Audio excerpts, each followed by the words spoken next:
Welcome, everyone. My name is Emily Centrone, and I am the Hilton High School librarian. I am here presenting today on school library safe places for LGBTQ youth. This session will leave you with ideas and resources to transform your library into a safe place for all students. These are the learning targets for today. By the end of the session, you should be able to confidently say, I can explain 2 ways my library meets the needs of different learners, including LGBTQ youth. I can describe hardships LGBTQ youth may struggle with. I can explain why LGBTQ individuals need a strong advocate and tell ways I can be that advocate for my students. I can create an idea for my library that will help provide resources for LGBTQ youth. I would like for us to now do an individual brainstorm. Here is where I will go around and pass out index cards to each of the audience members. Participants will write down one quick note about how they and their library address each of the learning targets. This should take about 2 to 3 minutes tops.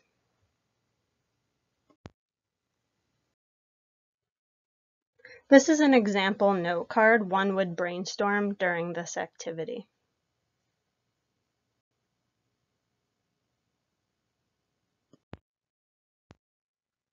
Libraries make the best safe places for our LGBTQ youth. Why is this? There's no judgment in the library. There are no tests, quizzes, exams, or assessments. I call it an unofficial refuge. There are no doors, no offices, no appointments needed. Everyone can be who they want to be and who they are.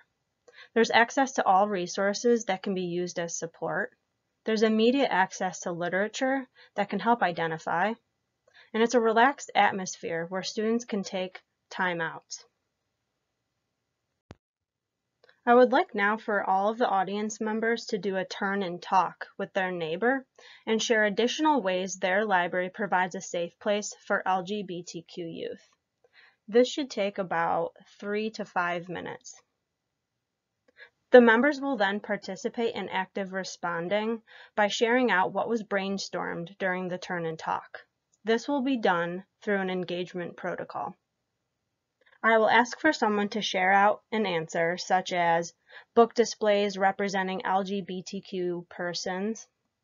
I will then ask for someone to agree or disagree with the answer and justify their thinking.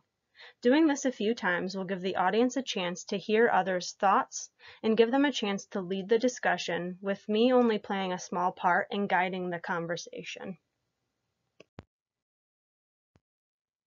Supporting LGBTQ youth and their needs. Here I will give specifics that research indicates are high influence areas. Provide an uncensored and unbiased collection. Recommend to teachers for inclusion in the curriculum. Build a collaborative relationship with administration. Create LGBTQ theme and title displays and promote them through updated reading lists.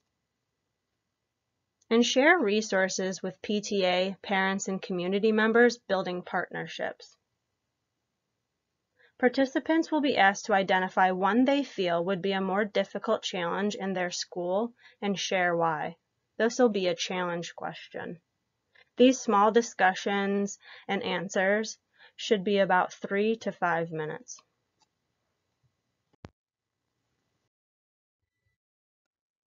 Here I'm going to provide some alarming statistics. Before I share them, I'm going to ask for the audience to respond with what percentage they think for each of these questions. So how many more times are queer teens likely to attempt suicide? They can either keep it to themselves, keep it in their mind. I will ask if any volunteers want to share the percentage that they come up with at this time. Next, what % of students do LGBTQ make up for? And what percent do you think the typical library's LGBTQ collection represents? So once all of the percentages are shared out loud, or people have had enough time to think about what they think the answers are, I will now share the statistics. Queer teens are 4 times more likely to attempt suicide and account for 1/3 of the successful suicides. LGBTQ students make up almost 6% of students, but on average, a library's LGBTQ collection represents only 0.4% of the books. 82% of LGBTQ students report verbal harassment, among other forms of bullying. More than 38% of LGBTQ teens report physical harassment, and 18.3% report being physically assaulted because of their sexual orientation. I will now click on the link Walking in Your Truth, and this will bring us to a YouTube video. It's a TED Talk. The video is about 10 minutes long. I would love to share the entire video. It's a great video, it's informational, and it also has a nice connection to Rochester, New York.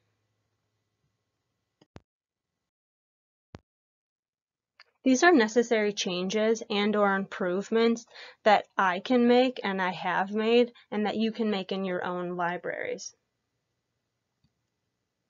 So accomplishments. Provide opportunities to learn about the accomplishments of LGBTQ individuals. This can look like book or writers' forums where authors come in and discuss their works, clubs they participated in, and community involvement. You can host monthly coffee chats.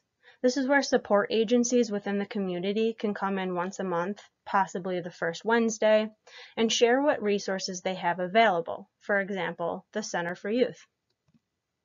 You can develop 2 awareness campaigns to support students in crisis.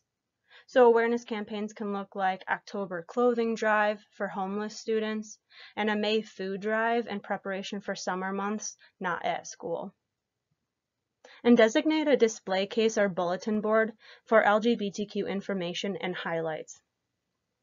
This bulletin board or display case is where LGBTQ students manage them, highlighting resources, community events, news articles, statistics, and more. Here is where I will ask the participants to share ideas they may want to consider for their own library. Together, as a large group, we'll make a list of ideas on the board up front and keep these visible for an activity we're going to do. I will give them about 5 minutes so that we can creatively brainstorm ideas.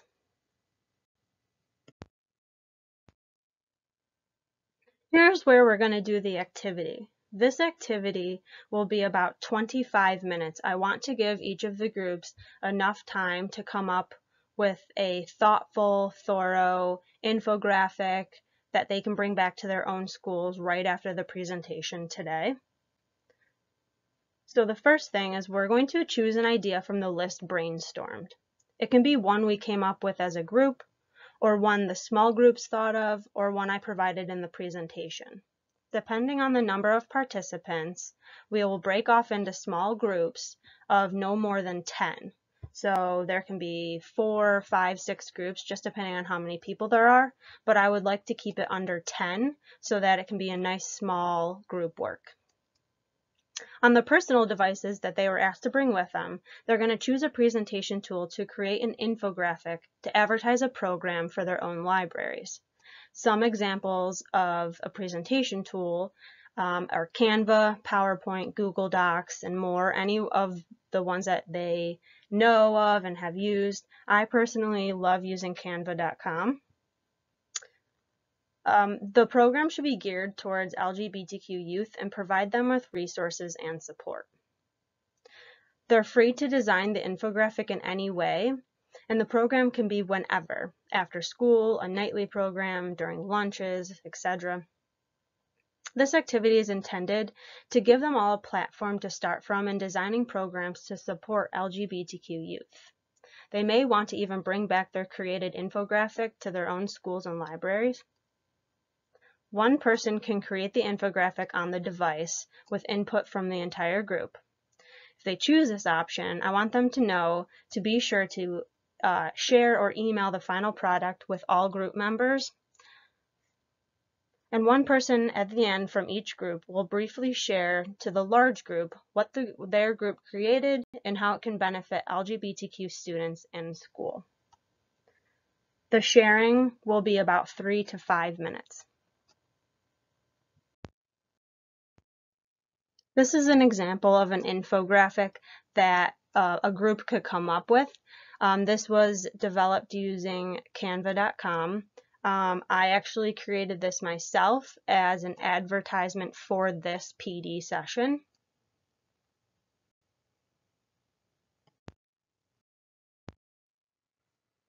Here's where we review the learning targets again. So by now, you should be able to confidently say, I can explain 2 ways my library meets the needs of different learners, including LGBTQ youth. I can describe hardships LGBTQ youth may struggle with. I can explain why LGBTQ individuals need a strong advocate and tell ways I can be the advocate for my students. And I can create an idea for my library that will help provide resources for LGBTQ youth. I will now ask the participants to review the index card they filled out in the beginning of the session and look over their notes. They will decide if any of the notes would change as a result of the information shared. We will now have the participants complete an exit ticket. I will go around and pass out exit tickets to everyone. The exit ticket should take no more than 5 minutes.